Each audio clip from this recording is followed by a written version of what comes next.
Good evening, ladies and gentlemen. Thank you all for being here tonight at the tryouts for the Royals pitching staff.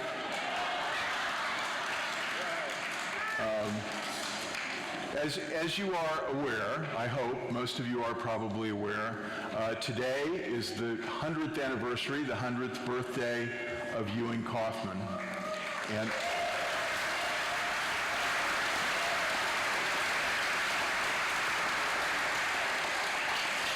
And so we're here tonight. Some of you will recognize our panel, our friends who have joined us tonight to talk about Mr. K. And on my far right is George Brett. Some of you will know him from his golfing exploits.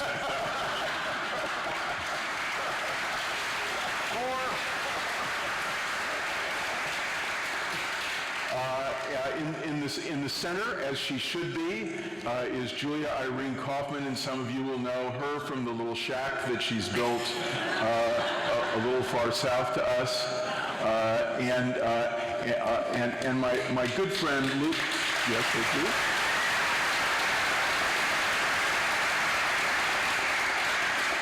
And my good friend Lou Smith, who used to run Allied Signal here in Kansas City, that built some weapons that if we told you about them, we'd have to kill you. And then ran the Kaufman Foundation and helped start many of the programs that have become nationally and internationally important and very, very important to the life of Kansas City.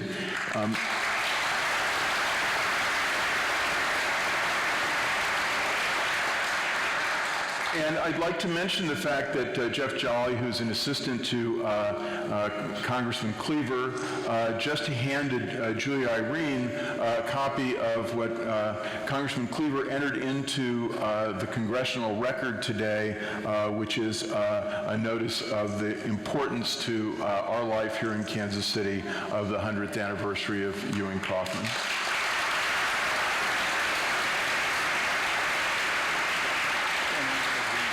So you're here mainly to listen to them, but I have a little story that I want to tell you to begin, and then we'll turn it over to our guests. I want to tell you about a conversation. It was actually the last conversation I had with Ewing. We were both members, and George was a member too, of an inner club in the Kansas City Club where Ewing used to go and play cards with his friends, Wally McDowell and others. He'd have lunch, they'd play cards, and he would always take a nap, and Julia Irene is going to tell us about the nap in a minute. But so I was conducting a fan campaign for real grass in Kaufman Stadium.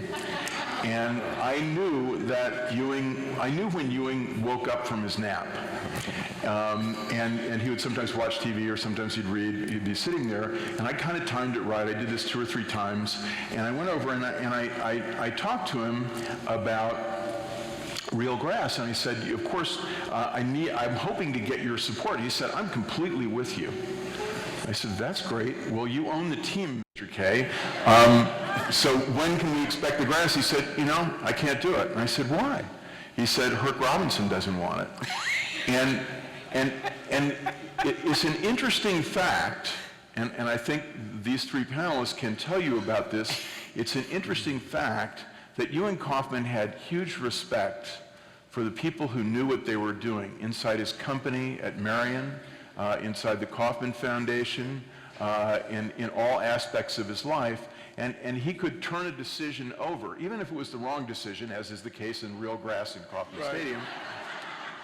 And George plays a part in this because I conducted this campaign, and Ewing was in favor of it, but Herc was against it. Herc was fighting with George Thoma, actually, as it turned out.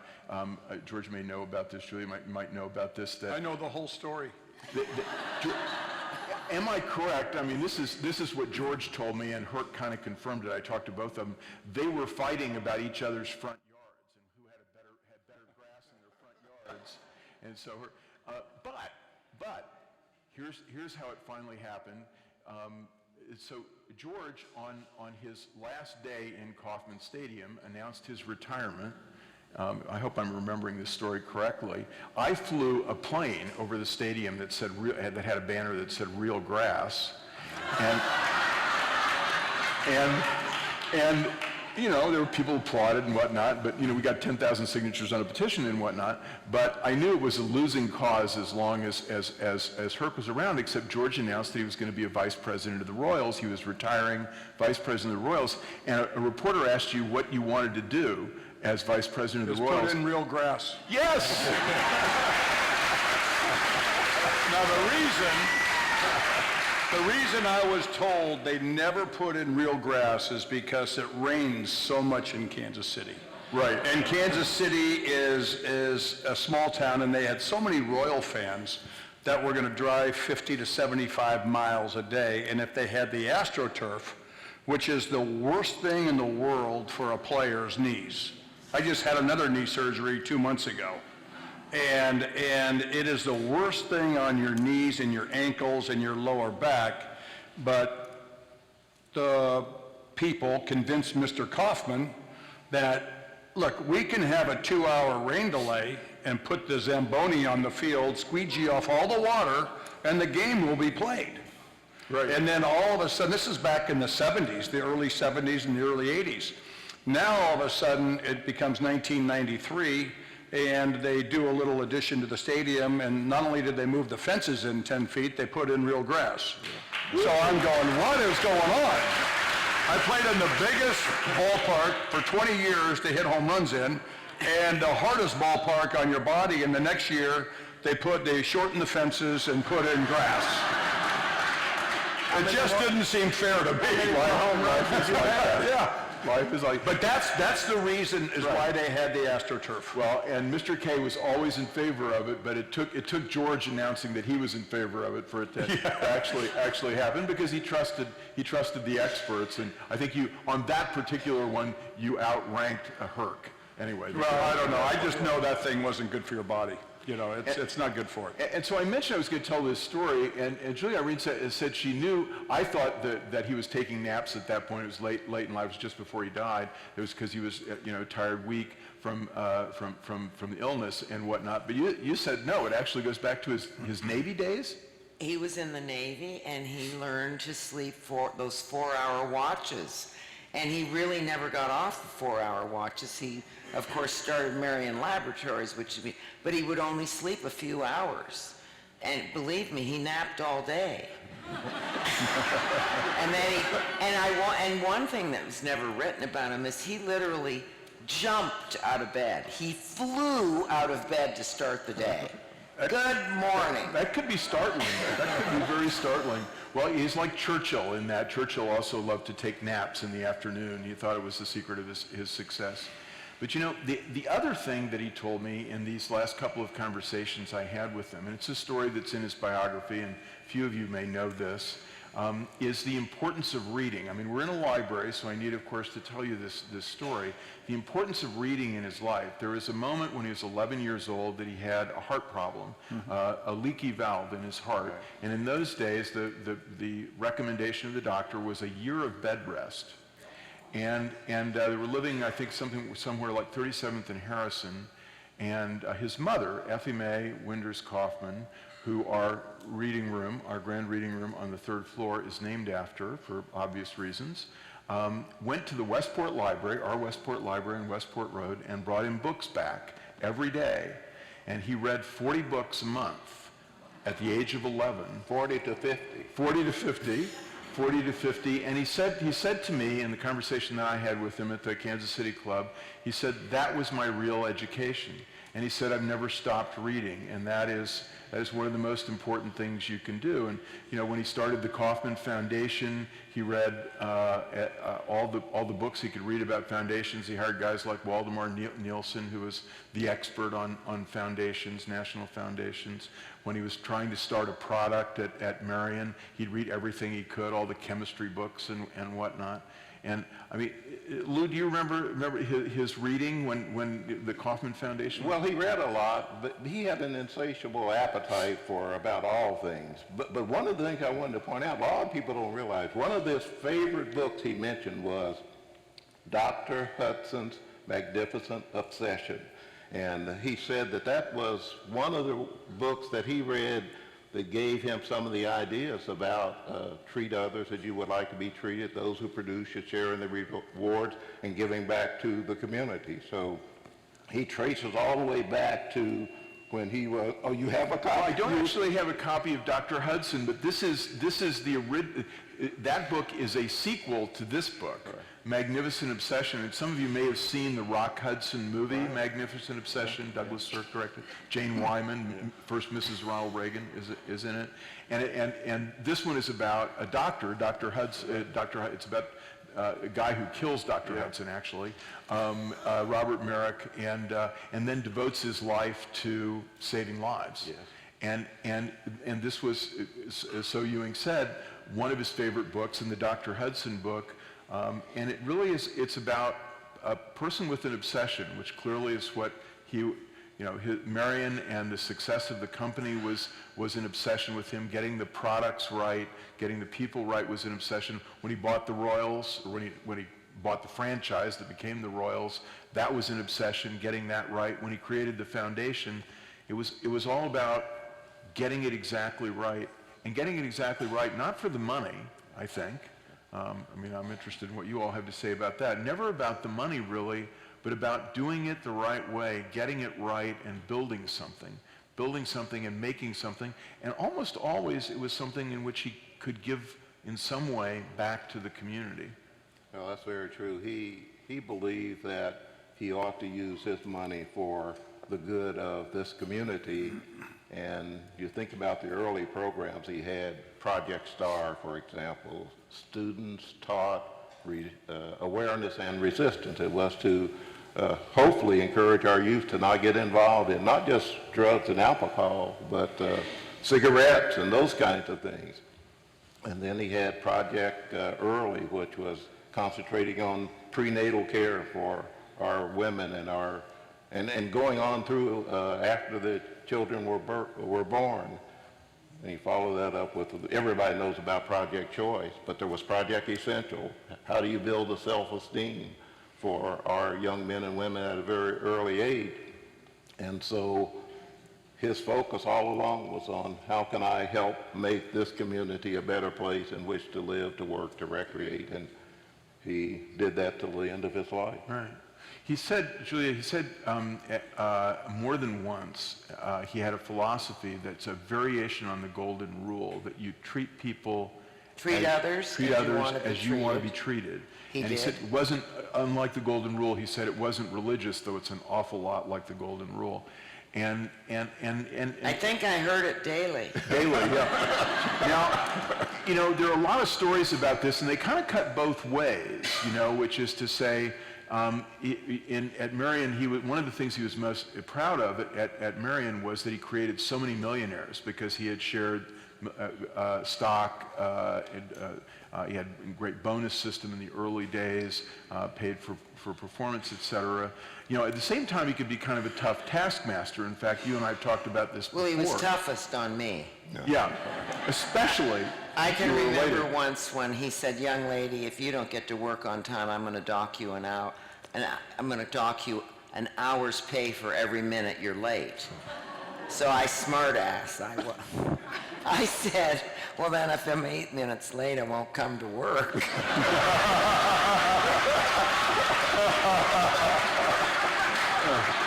And how did he take that? I want to add one thing here of seriousness.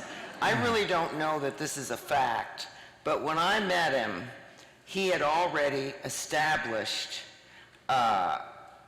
the endowment program, not the endowment program for Marion Laboratories, but the stock option? No, not the stock options. The fund that he put in for their retirement. Oh, right, yeah. Profit sharing. Profit sharing, right. Profit sharing, and I believe, I'm not sure, he might have been the first person to ever do profit sharing. It was early in that. Yes, very early. Absolutely. And that was the thing that really impressed me at Marion. The stock I understood, but the stock profit sharing was what was, and it was 100%. I mean, it was a huge profit sharing program. Well, and there was another statement that he made when I think he made this maybe originally when Marion went public, but it was certainly his philosophy all the way through. He said it was somebody wondered why he didn't keep it private and continue to own 100%. And it's part of this: if you treat people the way you want to be treated, things will come back to you. Philosophy that he had. He said, "Would you rather own 100% of $2 million or 43% of $100 million?" Yeah, and you could do the math on that. And I don't know, George, you had to negotiate with him. Well, I was one of I think the only player that ever did a contract with him. And that was not a fun thing, everybody else back in the early days would go to Cedric Tallis, Joe Burke, Right. then John Sherholtz. And I got called into Ewing's office one time at the end of the season, and he told me, "So who is this Jerry Kapstein guy?" This is when players were just starting to get agents. Right. And Jerry was like the best known agent. And my brother, one of my older brothers, Ken, was a baseball player. Right. And my brother had him, and he said he would do me for nothing. And I said, well, it's a friend of my brother's, he's doing contracts. And next thing you know, Ewing put his arm around me and said, "You don't need an agent, son. We're going to treat you like family." Right. And sure enough, I remember one of the letters I wrote to him, or my father conducted prior to getting Jerry Kapstein, and I was making $14,000 a year. That was the minimum in 1974.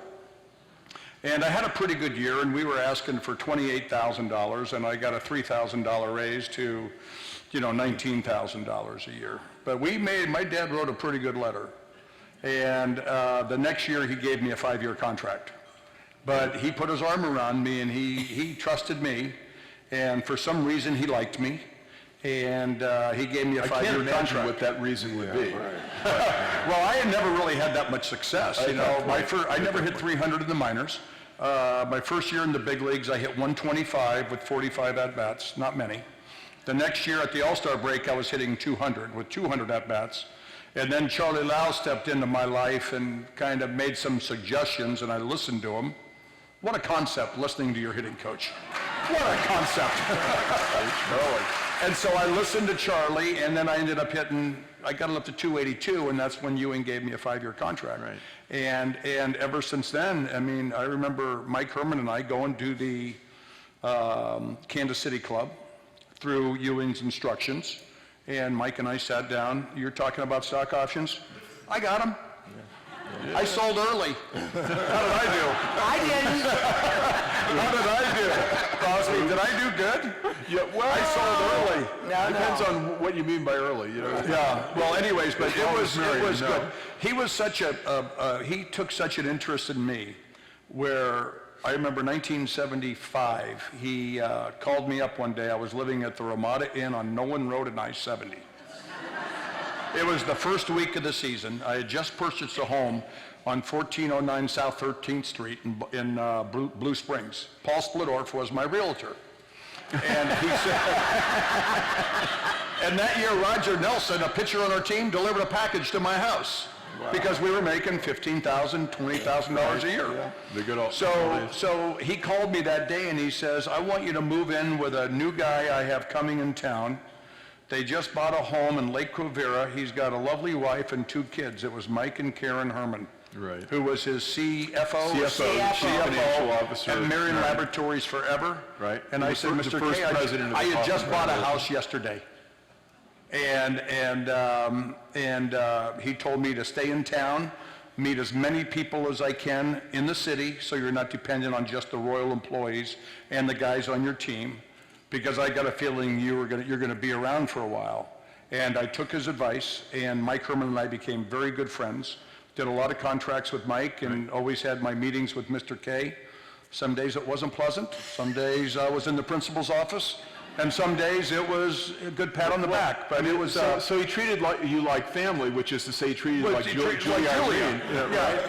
Well, there were numerous times I said, "We have a father-son relationship. It's love-hate." Right, I'm yeah. sure my boys like me sometimes and dislike me a I have lot. to interject here. Yes. And tell you, this is going to embarrass George. But Mother and Daddy had a nickname for George, Uh-oh. and it was Baby Brother. Yeah. Because I'm a tad bit older.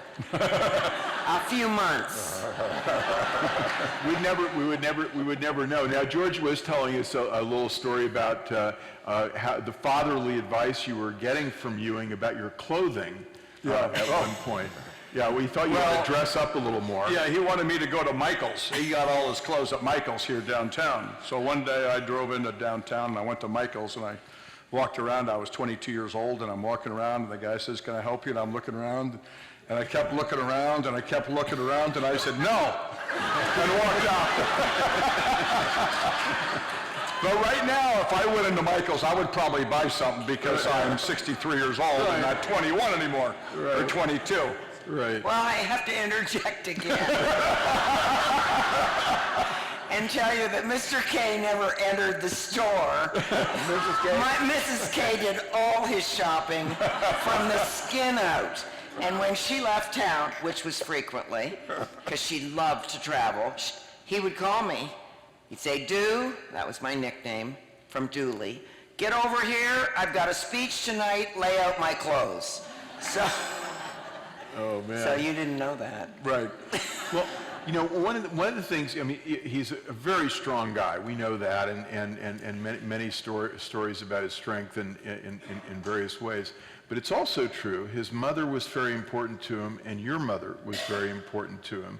He loved strong women, clearly, his mother and your mother. And talk a little bit, and ultimately you, talk a little bit about Ewing and his... Well, his mother, Effie, she had a degree in Greek and was highly educated, and this was quite a thing for a woman of her age. So I really feel that, and I remember her, she always made fried chicken on Sundays. So she was darling and so sweet, but then very strong, very tidy woman, very organized. And I probably shouldn't tell this. I'm telling you, her refrigerator looked like a filing cabinet. It was absolutely perfect. And she ran a home when Ewing was young, and she called them visiting guests or paying guests. But it was really a rooming house because she was a single mother. Anyway, so Ewing had to eat on a schedule, and I can assure you, in adulthood, he never ate when he was supposed to. My mother would say, "Damn it, Ewing, I'm not keeping this dinner warm any longer. You're going to eat now." This would be 9:30, 10 o'clock at night. So he spent his life eating at the wrong time after he left his mother. Right.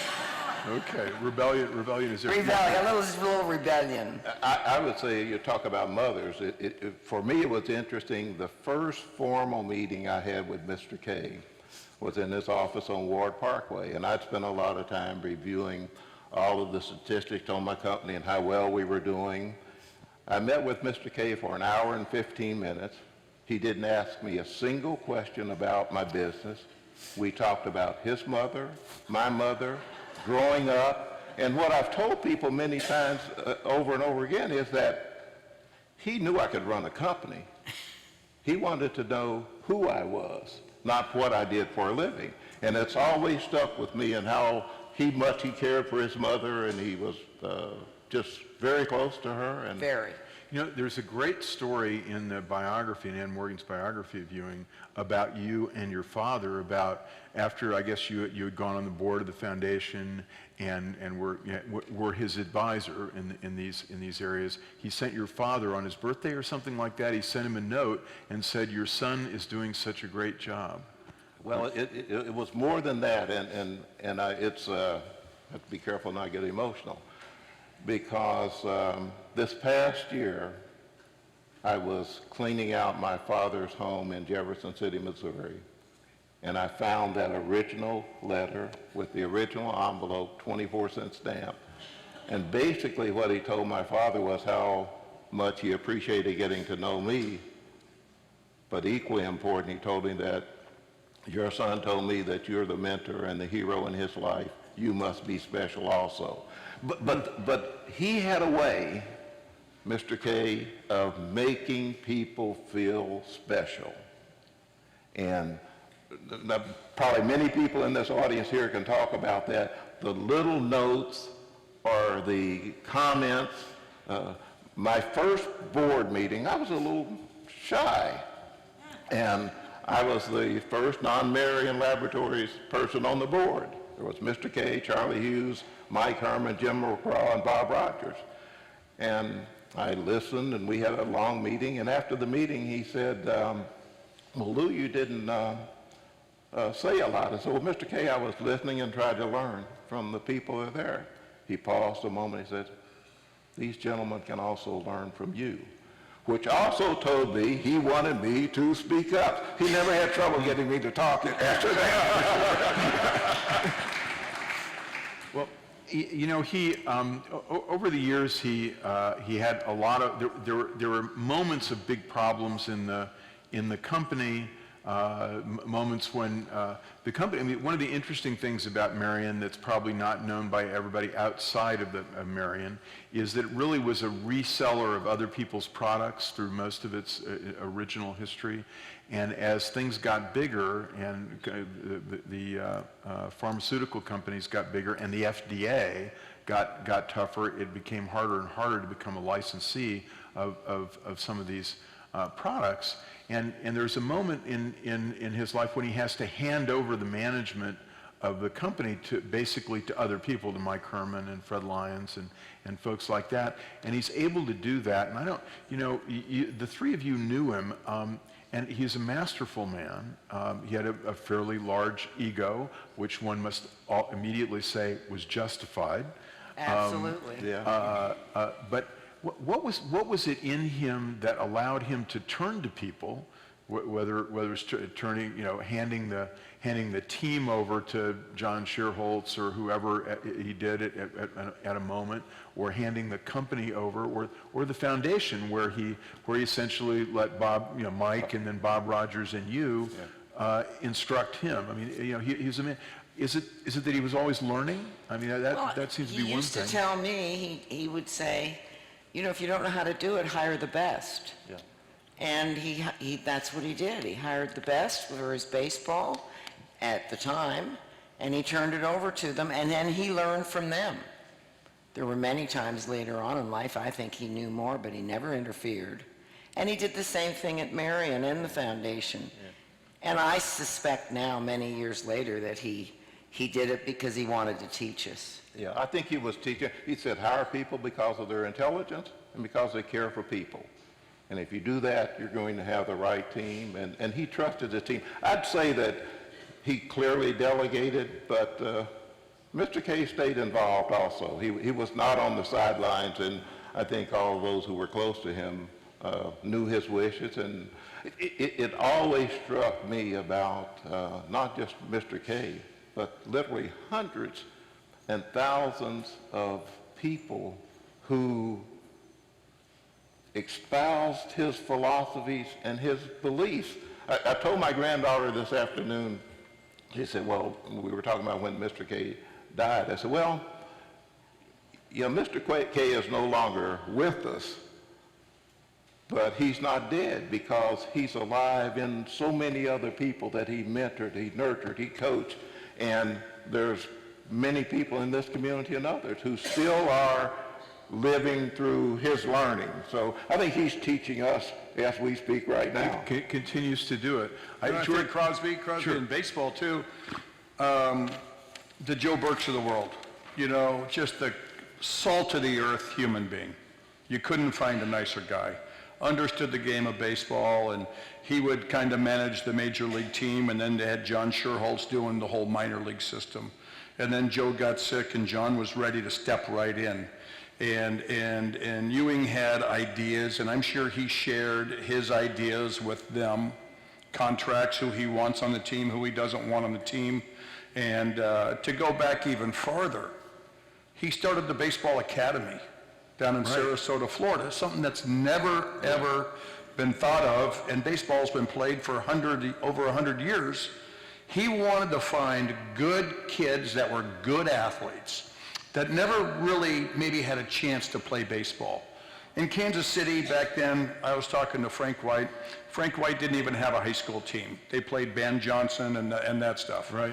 But they went around and they scoured the earth, or scoured the United States, and they found good basketball players, good football players, and they opened this academy in Sarasota, Florida. And 5 fields, it was our minor league spring training facility. And he brought in the best instructors. Charlie Lau would be there in the winter time. Our pitching coach, Gaylord Cisco, would be there. He had Billy Scripture, Buzzy Keller, and all these other guys.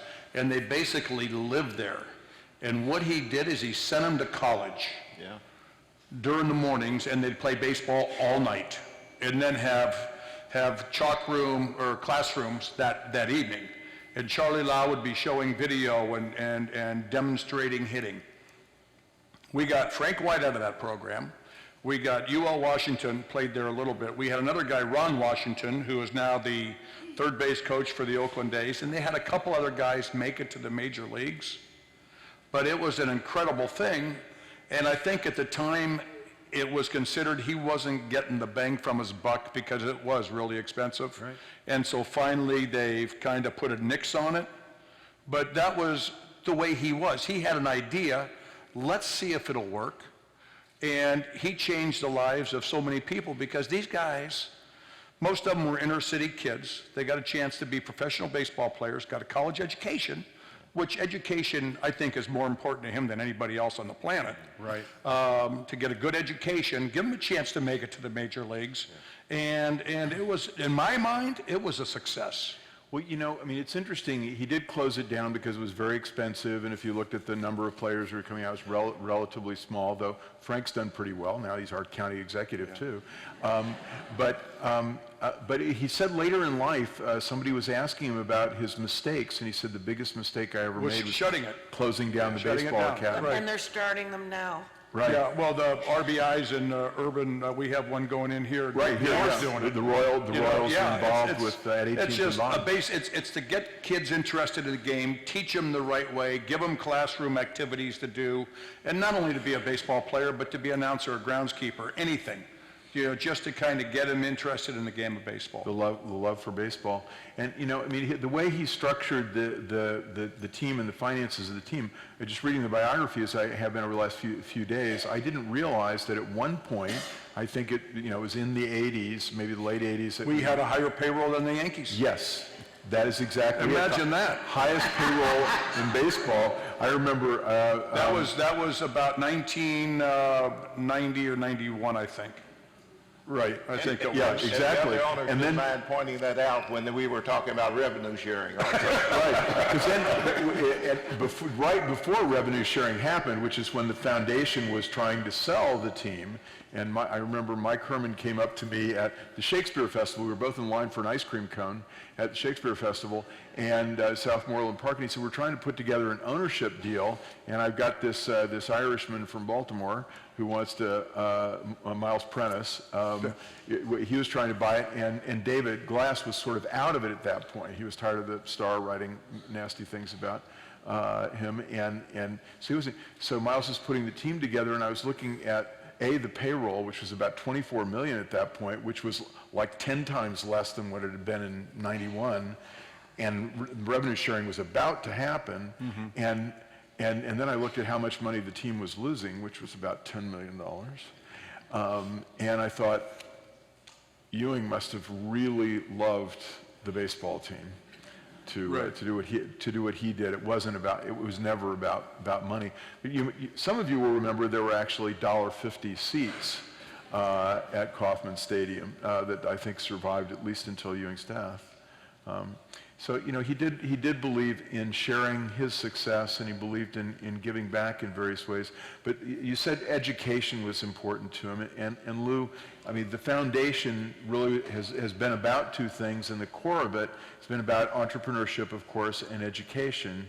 But really the core of it is about education. He really believed in education. He believed in education, but it was more than education, because we talked a little bit earlier about Project Choice.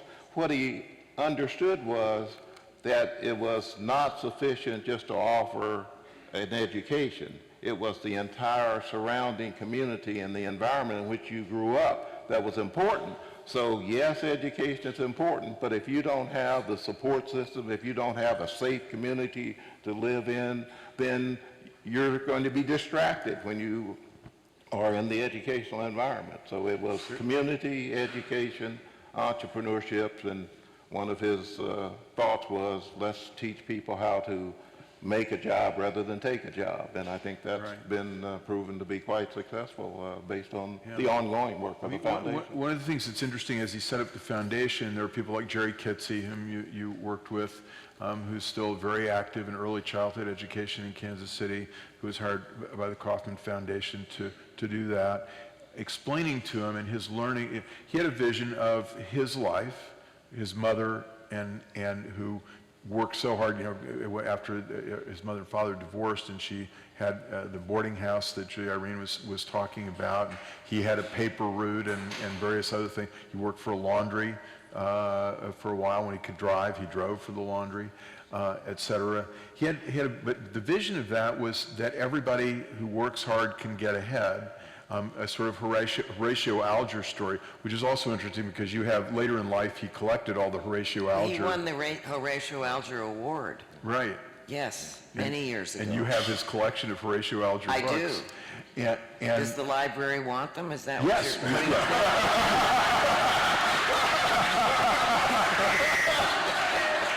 There's a hidden agenda around here, as you might have guessed.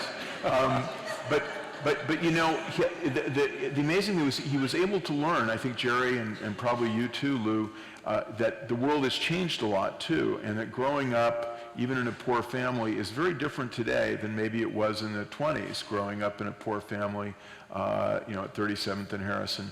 And he learned from that. I mean, he did understand the differences. He was always learning. He did, but I think it's important to know that it was education and it was entrepreneurship, but his vision, and I look back at some of the earlier board books, it was self-sufficient people in healthy communities. Right. And so to have that, you need education, but you need a safe work environment, you need a place to go to work. So he was, in many ways, ahead of his time in what he set out to do, and I think in most ways he'd be quite pleased with what not only his foundation is doing, but what the community is doing in that regard. And I want to talk a little bit about the both foundations. He set up two foundations, his vision.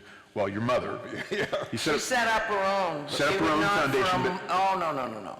She would not for a moment. Their foundations were joined at one time in the beginning. And he went so far with education, and she felt the arts. She was born and raised in Toronto, Canada, where the arts scene is very, very predominant. And she felt Kansas City art scene needed help. Immediately when she arrived, and Marion was still a small company, she threw herself into the arts. As a matter of fact, I don't know how many of you have heard of the Palatiers, but I was there when Mr. K thought of the name for her to take to the meeting the next morning. So she was into the arts early. And I think then her focus really wanted to be with the arts, and his wanted. And I think it's interesting that the arts and education are now coming back together. Absolutely joined. Yeah, no, that's exactly right.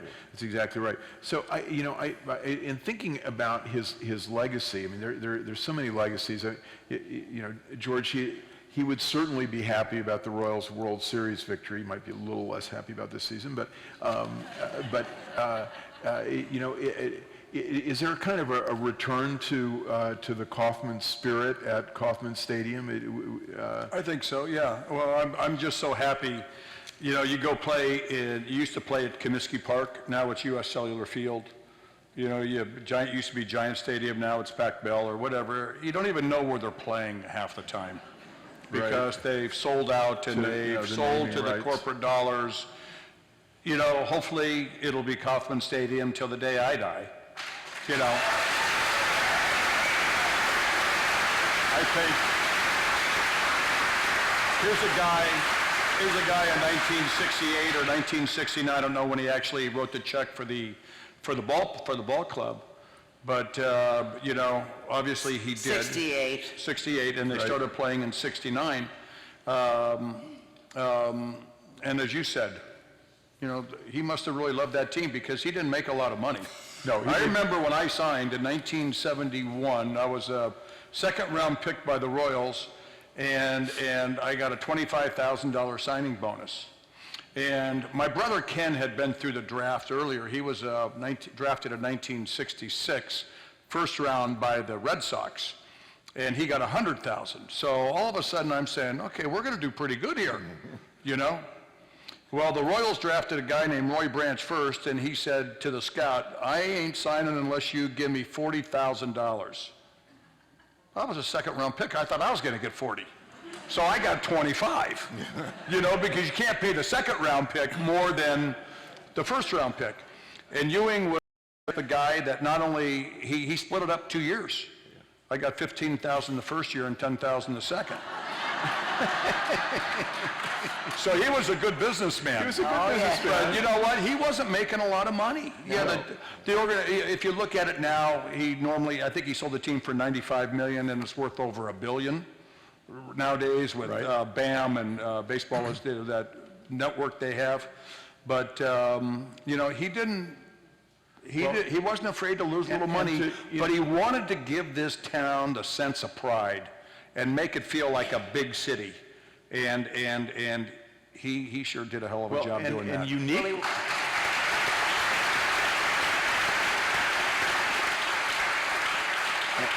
And Julia Irene was very involved in this, and George, in some ways, you were too, and Lou may have been involved as an advisor as well. Uniquely in the history of baseball, Major League Baseball, he set up the team so it would survive him as a Kansas City franchise. And originally he went through some ups and downs, as we all do. Some of you will remember Avron Fogelman. Yes. And he was willing to give away at really a bargain price, because even then he was selling half the team to Fogelman for much less than it was really worth. Well, he was determined to keep it in Kansas City. Right. That was and his big Fogelman check. would do that. He was from And Memphis. then when the RTC laws changed and Avron got a little upside down, it is my understanding upside that down. Ewing Kauffman paid him a boatload of money for his 50% share. Paid him some way money. more than his share was worth to keep Avron afloat. Right, and was willing to lend him You're some right. money as well. Yes, Yeah, that's my absolutely. understanding of You're what happened. He did. He Back put- in 1986 I had or the 87. debt. Right. And then when you know he set up what is still one of the most complicated structures in the history of the world, financial structures, with the foundation and whatnot. And you were an owner at one point. Yes, for 5 months I owned a quarter of the Royals before the succession plan went through. I don't know if you're all aware of the succession plan, but Major League Baseball had to approve it, and it wasn't approved for 5 months after my mother died. Frankly, I went into shock. These things would come through on the faxes, and I would be shocked. I paid what? For whom?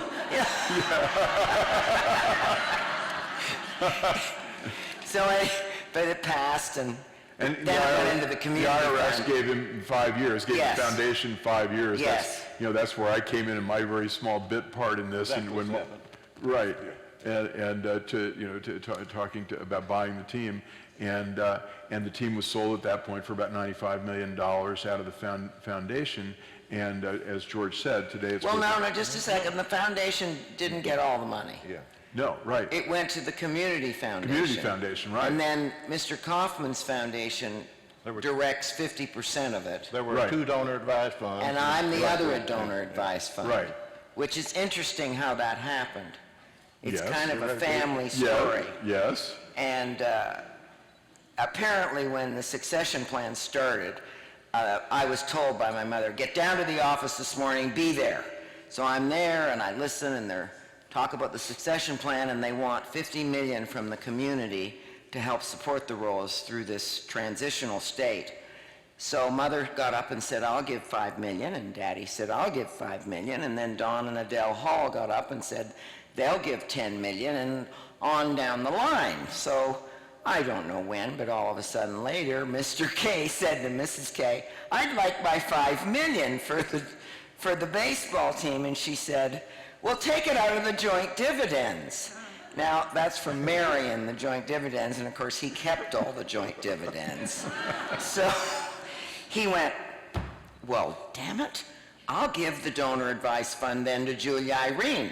She said, "Do it, she'll learn something." So that's how I got How it. you became a baseball owner. Exactly. Well, I want... Can I say Yeah, say Lou, one thing absolutely. about George? Because he won't mention this, but one of the things that Mr. K was asked long before he passed was, what's your most significant experience as far as owning the Royals? He said a lot of people would have said that would be winning the World Series in 1985.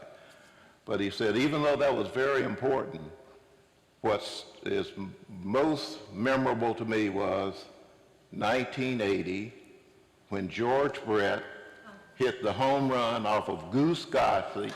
Yeah. And he said, because we had lost, and you can correct me, we had lost to the Yankees in 1978, 77, 78, 79, and I found that interesting that that was so You know what? memorable for him. Ewing had a very good relationship with George Steinbrenner, and I'm sure he went up to George after every time we lost in 76, 77, and 78 and had to go, "Congratulations, George." And I'm sure when he got to walk up there and say, "Suck on that, George," that was a big thrill.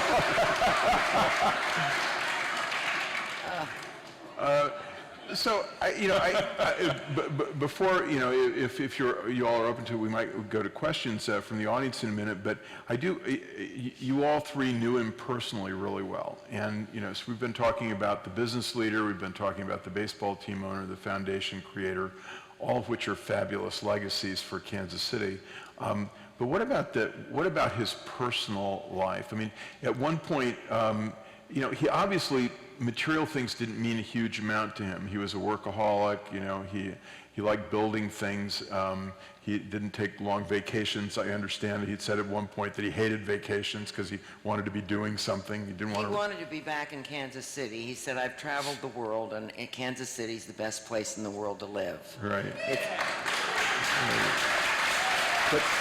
But he did, there's some personal things he enjoyed. He liked to play cards. He really was liked to smoke his pipe. underneath his outgoing personality. He was really a loner. He read voraciously, which you've heard, but he also played chess, and he had an electronic chess set that went up to 12 levels, and after he got to the 12th level, he turned it around and played backwards. He never went to the steam bath that he didn't take the Rubik's Cube. I can remember once he told a story about having an MRI, and the man said to him, "If you don't stop jumping around, Mr. K, we're going to have to give you a sedative." He says, "Oh, I've been doing mental gymnastics. I thought that you should do this." So those were some of the personal things. And then the 4-hour sleeping, what you don't understand is he would sleep from 10 o'clock till 2 in the morning. Then he'd work till 5. Then he'd sleep 2 hours and go to work. This went on all day and all night.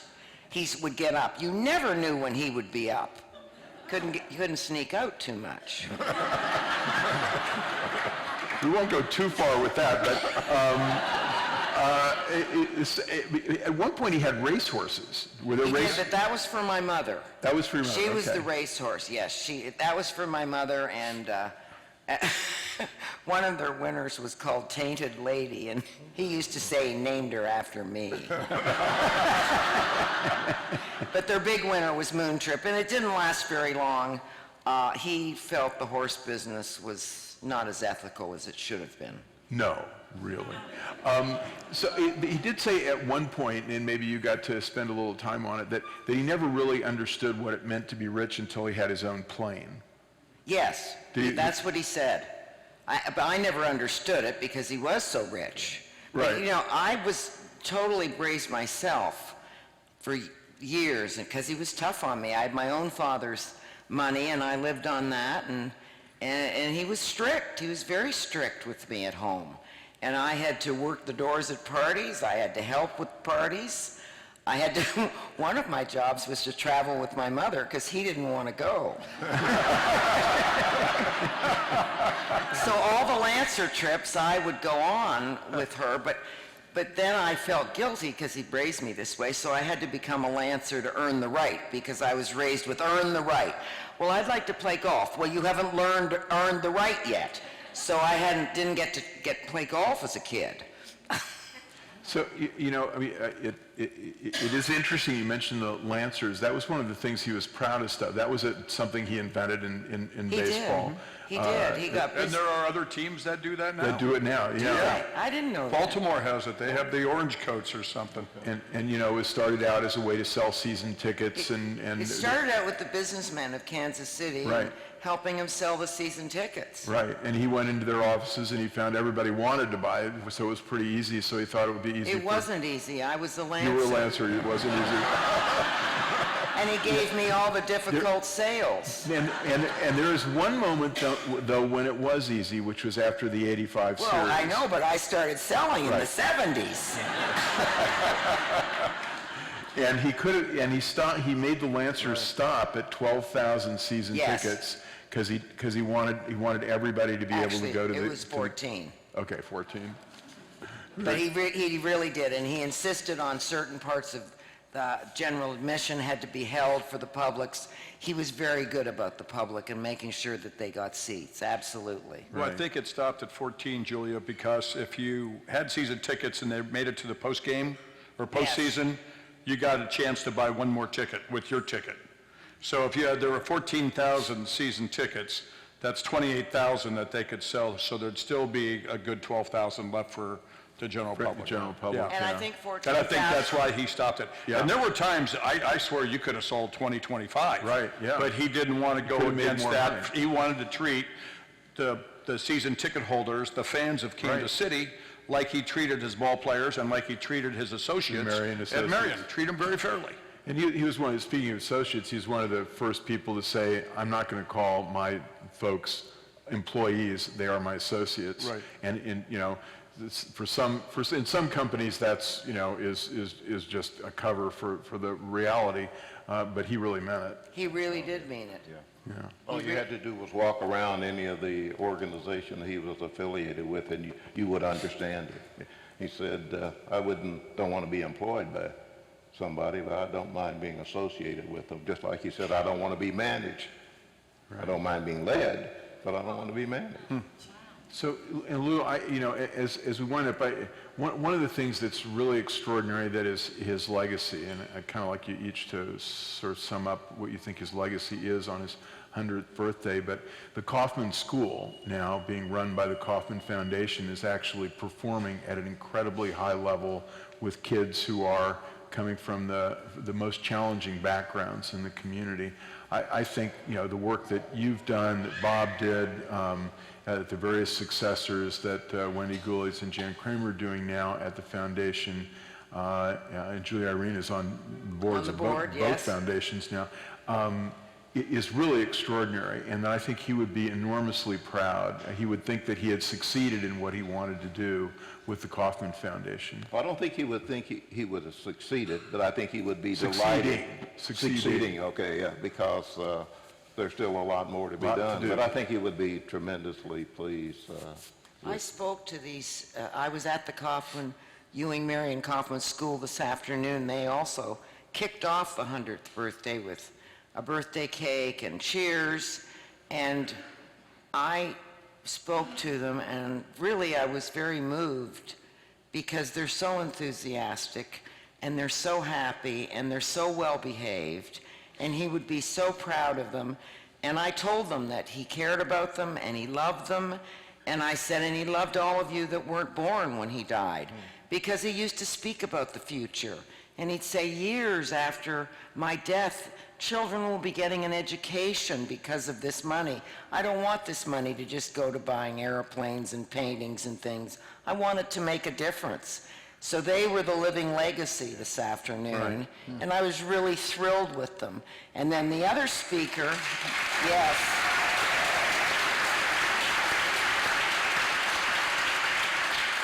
And then the first speaker after me was one of the ladies who was 40 years old, and she was a graduate with Project Choice, and her daughter is at the Ewing Marion Kauffman School. That's fabulous. And the daughter also spoke. A legacy from the legacy. Yes. Well, that's And Julia, I'm sure, and I think I can speak for his shade at the moment, that he would be enormously proud of what's happened with downtown Kansas City, because the time, effort, imagination, and taste that you exercised with Kaufman money to create the Kaufman Performing Arts Center, which is, I believe, the key to the revival of the center of the city.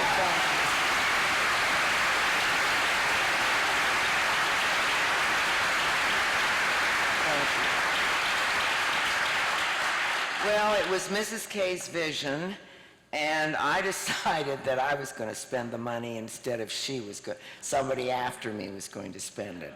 So that was the brunt of it, but with thanks, indeed, from the Kaufman Foundation, who gave a very large grant of $35 million, which is why it's named Kaufman. Right. It's really not, I wanted it to be called Kansas City, but I was outvoted. I didn't even get to vote. I tell you what, I think we're all okay with that. And they completely ignored it. Yeah. Right. And then, last but not least, George, I wonder what you think. I'll tell you what I think. I think you and Kaufman would be very happy, as are we all, about the 800,000 people who came together in Kansas City. Well, yeah, and the success of the organization and the way the organization was built.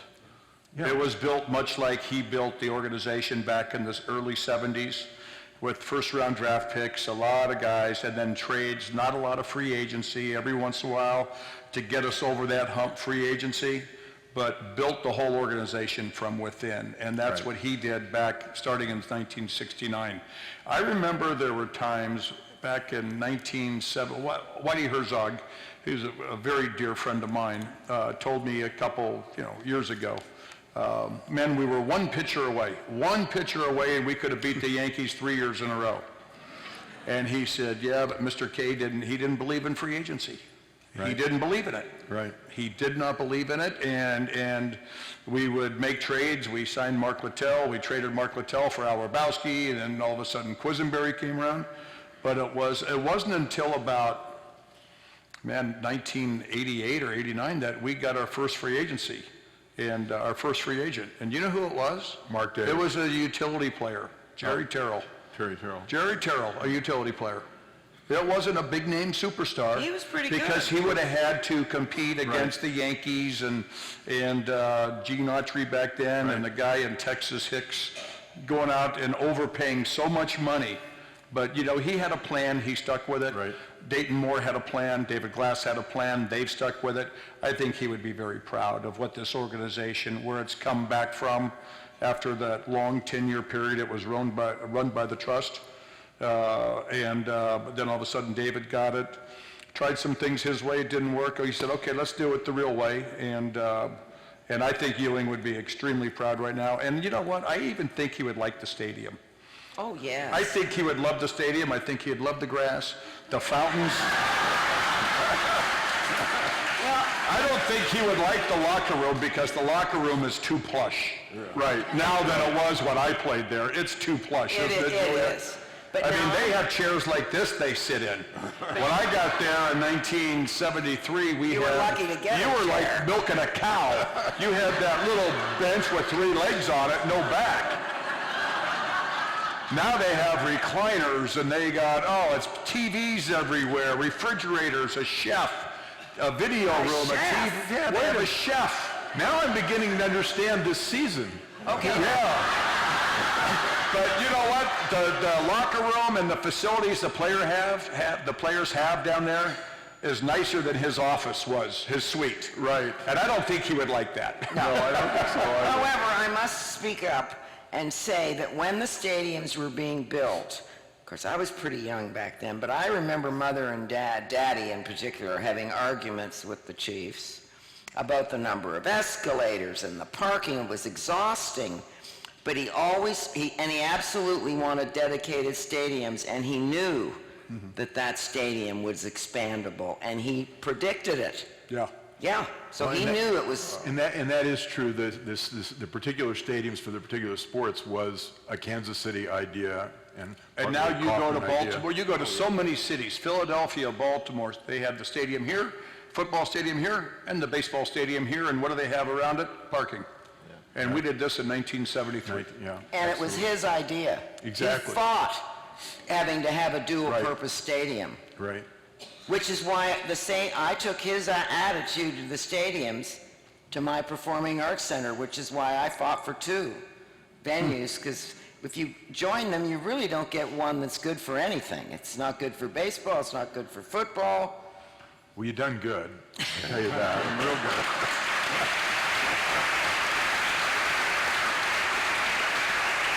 So, Well, Mr. K would say, I taught her everything she knows. yeah, well, exactly, yeah. So, ladies and gentlemen, I think we've celebrated Ewing Kauffman on his 100th birthday tonight, and his legacy, and 3 of the most important parts of his legacy, these 3 wonderful people. Please thank them. Oh, thank you so much.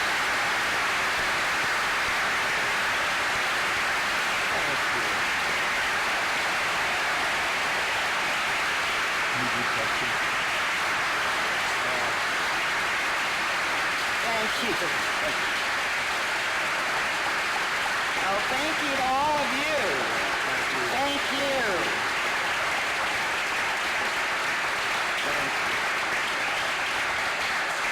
Now, if they're willing and you're eager to do this, we might take some questions. Are you all okay with taking some questions? And I do, before we do that, I want to thank the Kaufman Foundation for their support for the library. As many of you know, the Kaufman Foundation has been the leading private supporter of the Kansas City Public Library, and we are very grateful.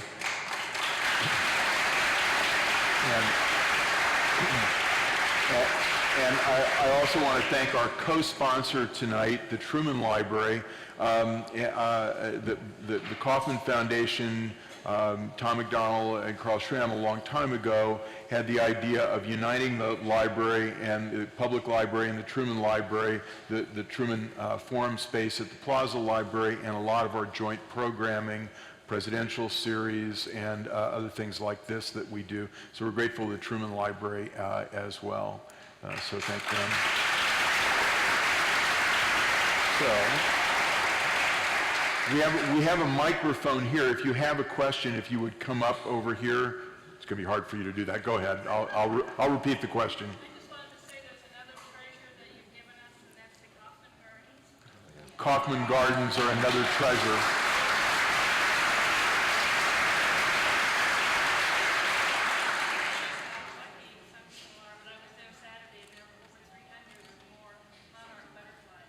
Oh, I'm so thrilled.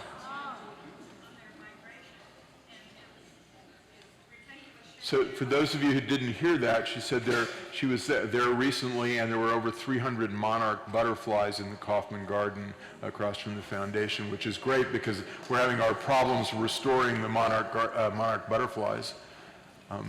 Other questions? Yes, sir. Yes, I want to share a rags to riches story. I'm a former Kansas City, Missouri school teacher, and there's one guy that I know who is very special, who received Kaufman money and attended Sumner Academy.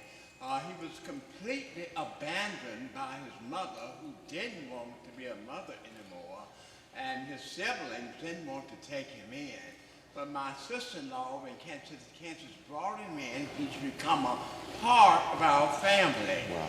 But that promising young man went on to Stanford University in Palo Alto, California. Now, and then on to KU Medical School. Now he's a promising medical doctor on his own, giving back in Wichita, Kansas. I just had to share that with everyone.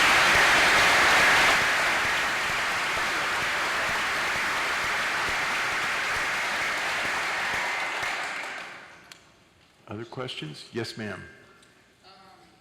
As indeed Mr. Kaufman was a true philanthropist of giving, would it be safe to say that he stated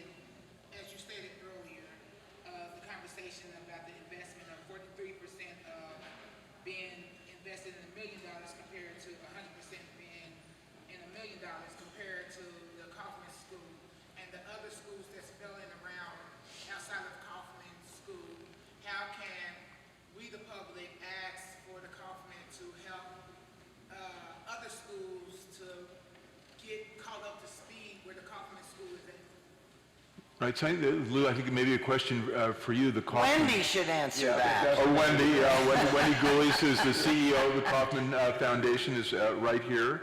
You want to answer that, Wendy? Probably fill out a lot of The question paperwork. is about the Kaufman School and how it can be a model for other schools. I take, is that a good version of your question? And I think that is one of the goals of the Kaufman School, is not just to do a great job, which is doing a phenomenal job right now for the kids that are there, but to represent. I think Kaufman is working with the Hall Family Foundation and others, the Community Foundation, to do exactly that, to try and create an expandable number of seats, I guess is our term of art, for all the students in Kansas City public education. Right. Yes, we're investing in other schools in the community. We're also helping train.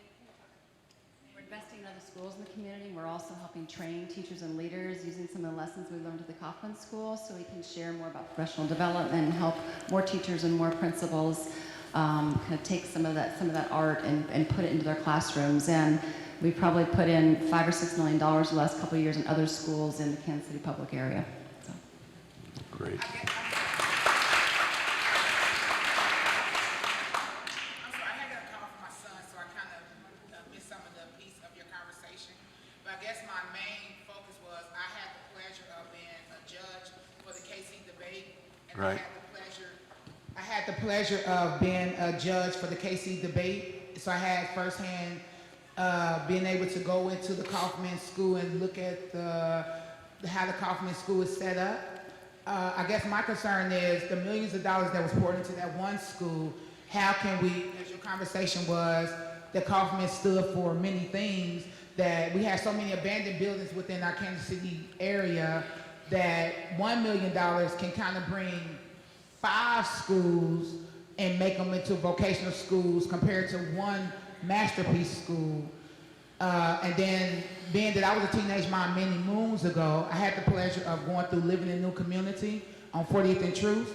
And they used to let us be exposed to things as ballets and stuff like that, so kids can think outside the box. So I Right. guess as a concerned parent coming back to this area, my concern is that the baseball diamond on 18th and Vine, I'm with that. However, outside of 18th and Vine, we have so much green areas and so much other blighted areas that $1 million, I mean, I'm not a financial cruncher here, but to me, $50,000 at 5 schools can bring up to speed so kids don't have to feel like they have to fight on a daily basis to get into one school. So I think, and I'm going to speak for everybody else for a second, but I think I know enough about this. I think that Kaufman and Hall and Community Foundation and others have come together and committed, if I'm right, Wendy, $50 million? Is that the number? Or some large amount of money? Maybe there's no specific dollar amount yet. I've heard a number, but anyway, a large amount of money, and the school district is now beginning to work with the foundations on this as well to create a number of seats, a number of schools in existing schools or in new schools throughout the community, but particularly back into the inner city. So you look at something like Citizens of the World, which is a new charter school that the district is setting up, et cetera. Or Crossroads, which is 2 blocks up here. If you were in this library this morning, you would see students coming down from Crossroads Academy, which is about 3 years old now, and with money from Kaufman, money from Hall, Kemper Foundations, et cetera. It's serving kids from all over the community, but 2 blocks up here. So I think that's going on. It's not just one school, is my point. Well, then we need to also remember that from day one, and I mean day one, the Ewing Marion Kauffman Foundation has had a primary interest in the public schools in Kansas City. It's not just been to the charter school. And I can tell you from back when I joined the board in 1991, it was a significant focus, and it still is. But you need some success stories to be able to replicate in all the other areas. So. With all due respect, being a recipient of the Kansas City School District, I went to Nowland. I'm 40 years old. So I'm saying that, you know, even in Nowland in existence, when they first started Nowland, busing my group of people to Nowland, the teachers didn't want us there. So it was not a real educational piece going there. outside, I mean, how are we, I mean, I would like to see, just me, Jay, I'm just me, but I would like to see people take off the business suit and sometimes go in as spies per se, and just see how to audit on a regular basis to see how things is really being done. When I have a child that's 7 years old that's going to faxing right now, that's suffering from not even being able to engage in reading right now. So Well, there are a lot of I programs think that... part of the problem is we're dealing with the school district. And so that makes it more difficult and a harder process. And really, the program that Wendy is talking about, our school is very young, and this new program is young. So we're just starting this, and hopefully we'll have some impact on the schools. I never would want to take anything from the Kaufman Foundation because I'm a recipient of Rutgers University. Right. I never would take nothing from the Kaufman Foundation. No, I just want to tell you that it's just a young program. So it hasn't really got I as know, filtered into time. the Kansas City system as We're it should be. gonna take another question over here. Thank you very much. Mrs. Kaufman, I'd like to thank you for, I went to your 5th anniversary at the Kaufman Center. Oh, thank you. And that was the most diverse crowd I've ever seen in Kansas City. There was kids from 1 year old to 95 years old. And your family is one of the elite families in America because you combine sports and arts, and that's something that's really rare, and we appreciate it. Oh, thank you so much.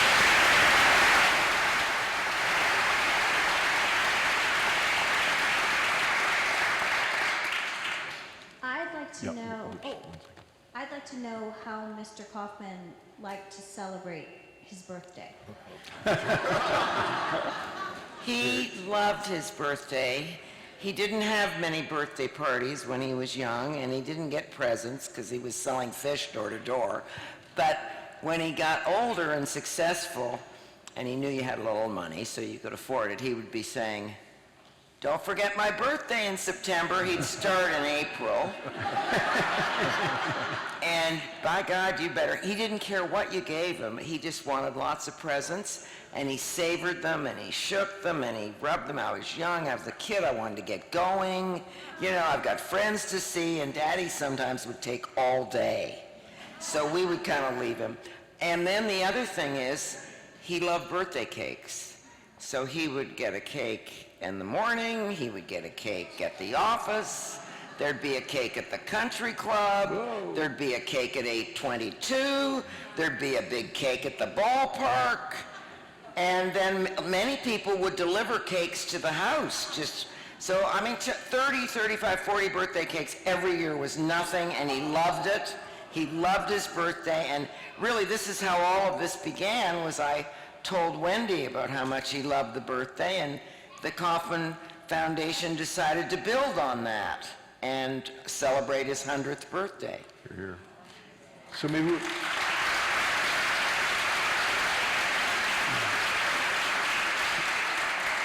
two more questions.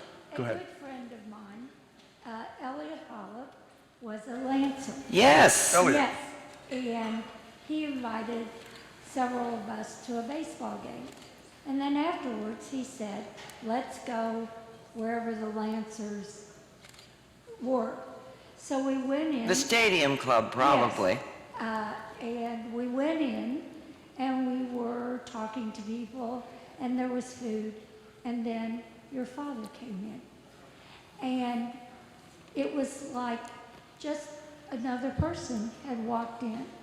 And the Lancers all knew him. They went up, and he knew people by name. And then I was introduced, and my husband was introduced. And it was like meeting an old family friend. He was really special, and for his position, so down to earth, it was amazing. He Thank was. you. Yeah, thank you. And I must tell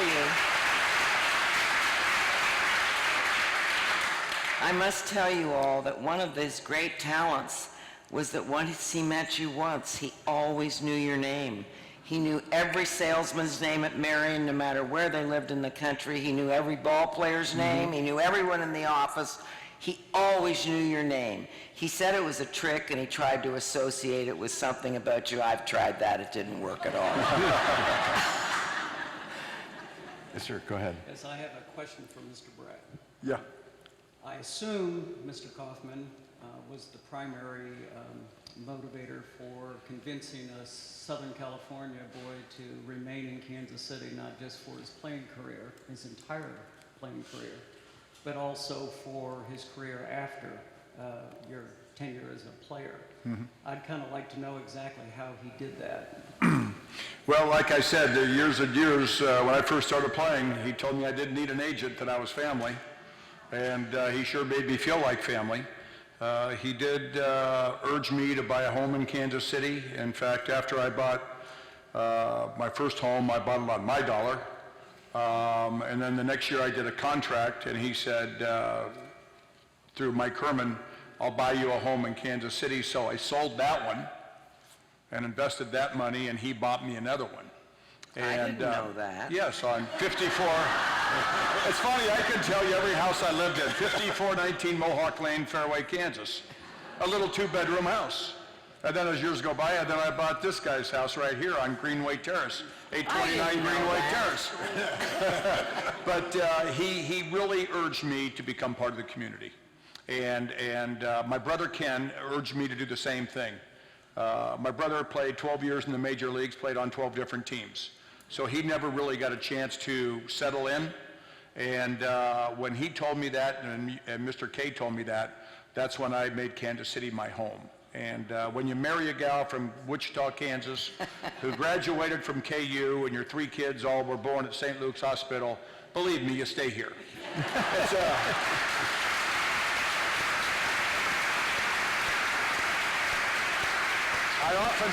I often think, Crosby, what would have happened if I would have got traded, or if I wouldn't have signed like a 5-year contract when I was younger, and 3 years go by, and then Mr. K offers me another 5-year contract, and then 4 years go by, he offers me another 5-year contract.